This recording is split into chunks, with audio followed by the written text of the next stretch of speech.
possible at every step of the way, and would follow the facts wherever they may take us. As General Holder and I both pledged, our separate investigations follow that trail of facts with no preconceived notion of where that journey would take us.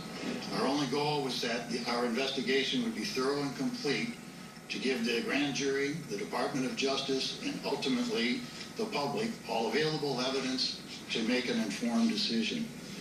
All evidence obtained by federal authorities was immediately shared with St. Louis County investigators.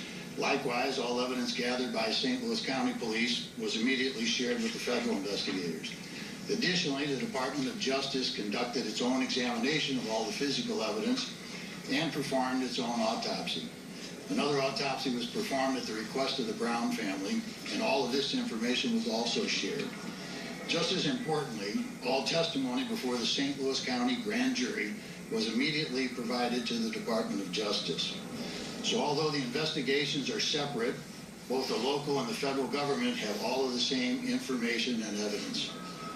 Our investigation and presentation of the evidence to the grand jury in St. Louis County has been completed. The most significant challenge encountered in this investigation has been the 24-hour news cycle and its insatiable appetite for something, for anything, to talk about, following closely behind with the nonstop rumors on social media.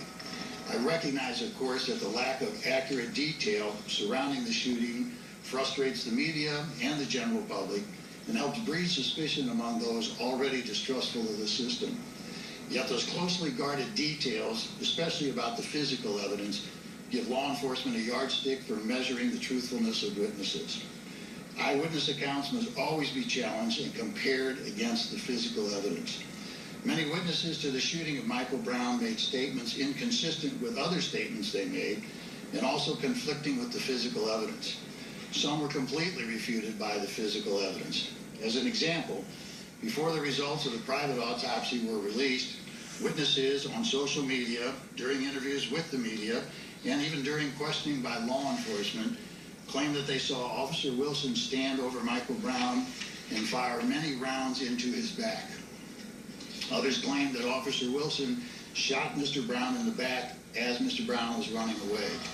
However, once the autopsy findings were released showing that Michael Brown had not sustained any wound to the back of his body, no additional witnesses made such a claim, and several witnesses adjusted their stories in subsequent statements.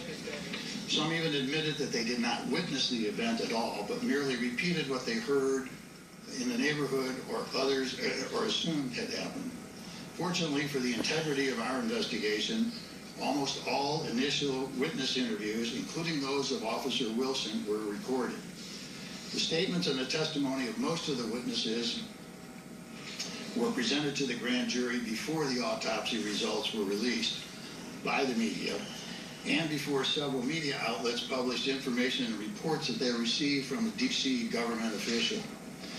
The jurors were therefore, prior to the time that released information going public and what followed in the news cycle, the jurors were able to have already assessed the credibility of the witnesses, including those witnesses whose statements and testimony remained consistent throughout every interview and were consistent with the physical evidence in this case. My two assistants began presenting to the grand jury on August 20th. The evidence was presented in an organized and orderly manner. The jurors gave us a schedule of when they could meet. All 12 jurors were present for every session, and all 12 jurors heard every word of testimony and examined every item of evidence. Beginning August 20th and continuing until today, the grand jury worked tirelessly to examine and re-examine all of the testimony of the witnesses and all of the physical evidence.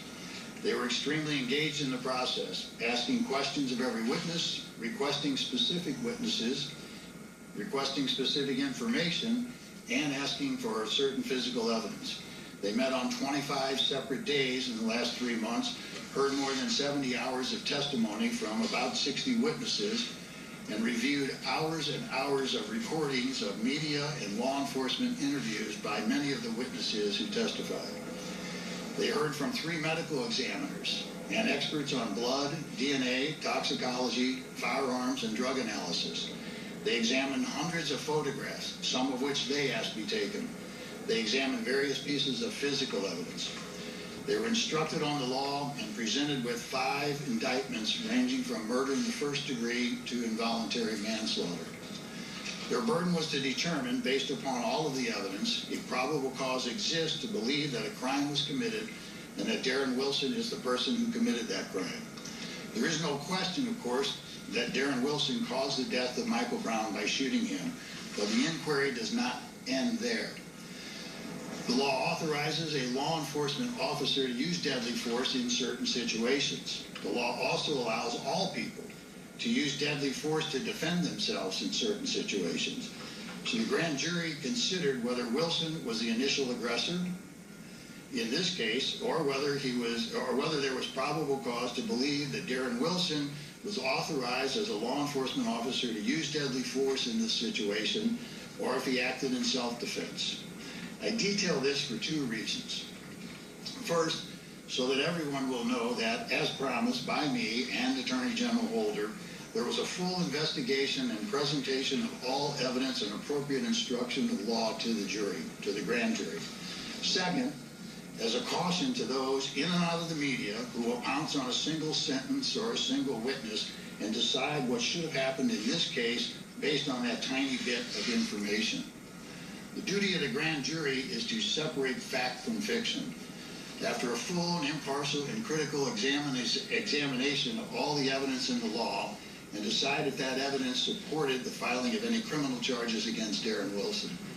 They accepted and completed this monumental responsibility in a conscientious and expeditious manner. It is important to note here, and say again, that they are the only people who have heard and examined every witness and every piece of evidence. They discussed and debated the evidence among themselves before arriving at their collective decision. After their exhaustive review of the evidence, the grand jury deliberated over 2 days, making their final decision. They determined that no probable cause exists to file any charge against Officer Wilson and returned a no true bill on each of the 5 indictments. No charge. Physical and scientific evidence examined by the grand jury, combined with the witness statements supported and substantiated by that physical evidence, tells the accurate and tragic story of what happened. A very general synopsis of the testimony and the physical evidence presented to the grand jury follows. Please note that, as I have promised, the evidence presented to the grand jury, with some exceptions, and the testimony of the witnesses called to the grand jury will be released at the conclusion of this statement. At approximately 11:45 a.m. on Saturday, the 9th of August, Ferguson police officer Darren Wilson was dispatched to the Northwinds apartment complex for an emergency involving a 2-month-old infant having trouble breathing. At approximately 11:53, while still at the Northwinds call, Wilson heard a radio broadcast for a stealing in progress at a market on West Florissant. The broadcast also included a brief description of the suspect, a black male wearing a white t-shirt who took a box of Swisher cigars. Other officers were dispatched to that store. Officer Wilson remained with the mother and the infant until EMS arrived to transport them to the hospital.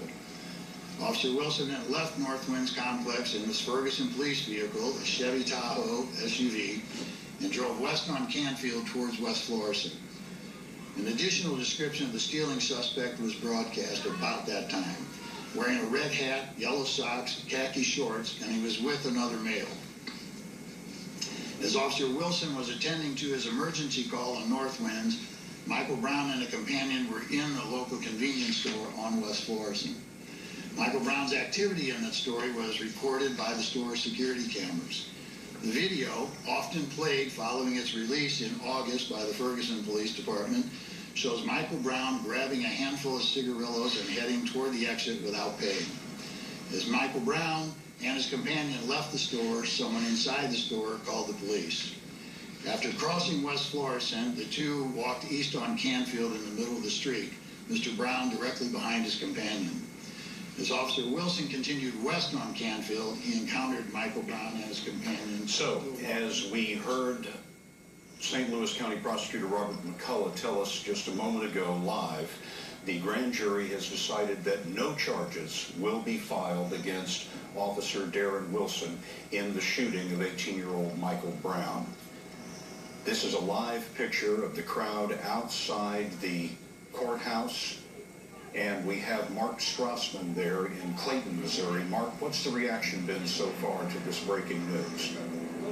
Well, for most of the 150 folks or so, Scott, people just sort of exhaled inside. But off to my left, there was a man who threw 3 or 4 eggs at the building next to the Justice Center here. He was screaming some words that can't repeat on television. And then he's now being led away.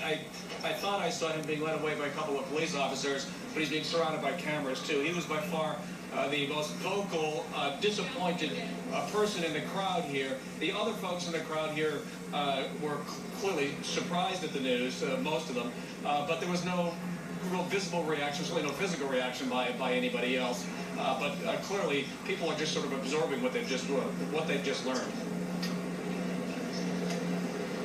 Mark, thank you very much. And so the breaking news of the hour, to repeat, a grand jury has decided not to indict Ferguson, Missouri police officer Darren Wilson in the shooting death of Michael Brown. There will be much more about this story on your local news on this CBS station, anytime, anywhere on our digital news network, CBSN, on all devices. You'll find it at cbsnews.com. I'm Scott Pelley. For many of you, CBS primetime programming will resume in just a moment, right where it left off. For some of you in the West, the CBS Evening News is coming right up.